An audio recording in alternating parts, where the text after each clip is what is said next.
Olá, queridos alunos do sexto período do curso de Direito da Faculdade de São Lourenço. Encerrado então a temática do regime de bens do casamento, falaremos agora a respeito da sequência dada pelo Código Civil. Sequência essa que vai tratar a respeito daquilo que é conhecido como o usufruto e administração dos bens dos filhos menores. E por que o Código Civil teve que fazer essa tratativa?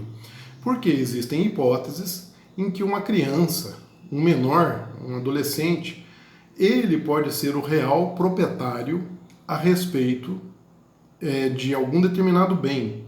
E como já aprendemos anteriormente, entre os direitos reais, o exercício da posse, pelo fato desta criança ser um menor, ele pode sofrer uma pequena limitação.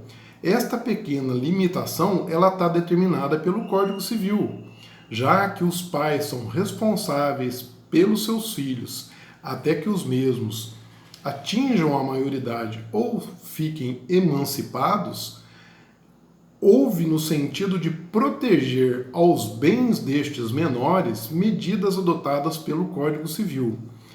Estas medidas estão entre os artigos 1689 a 1693. E qual o principal requisito que existe para que os pais possam administrar os bens dos seus filhos menores e, além de administrá-los, poder fazer o usufruto destes bens? O principal requisito é o pleno exercício do poder familiar. Poder familiar, que também já foi temática de nosso estudo, no qual aprendemos que um pai pode ter o seu poder familiar suspenso ou até mesmo extinto. Então, aquele pai que não consegue, pai e mãe que não consegue exercer seu poder familiar plenamente, ele também não pode administrar e usufruir dos bens dos filhos menores.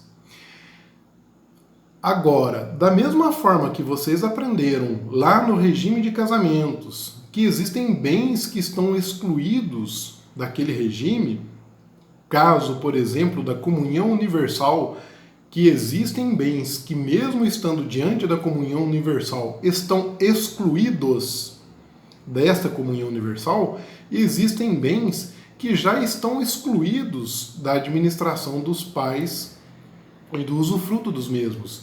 Estes bens que estão excluídos, eles estão elencados no artigo 1693.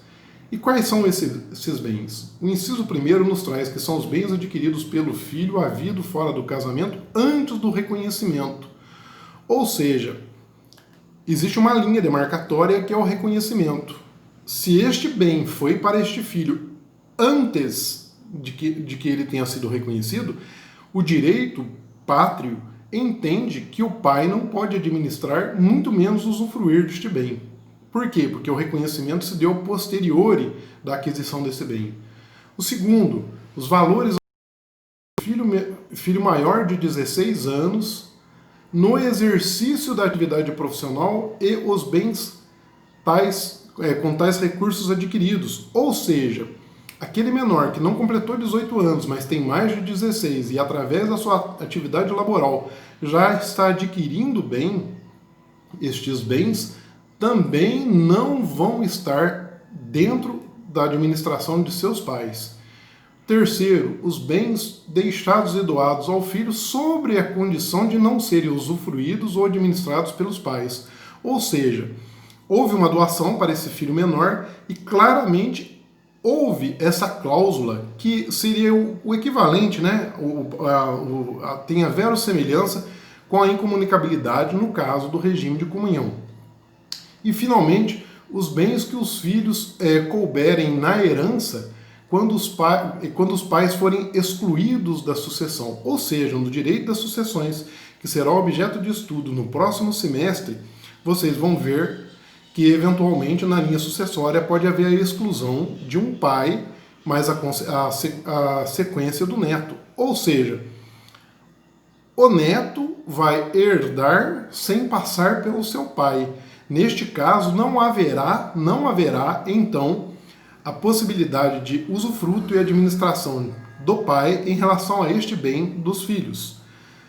Pessoal, este conceito é importante que todos vocês saibam. A chave para saber se tem usufruto e administração dos bens dos filhos menores é se o pai está revestido perfeitamente do poder familiar. E sempre lembrar das exceções que estão elencadas no artigo 1693. Obrigado e até a próxima videolição.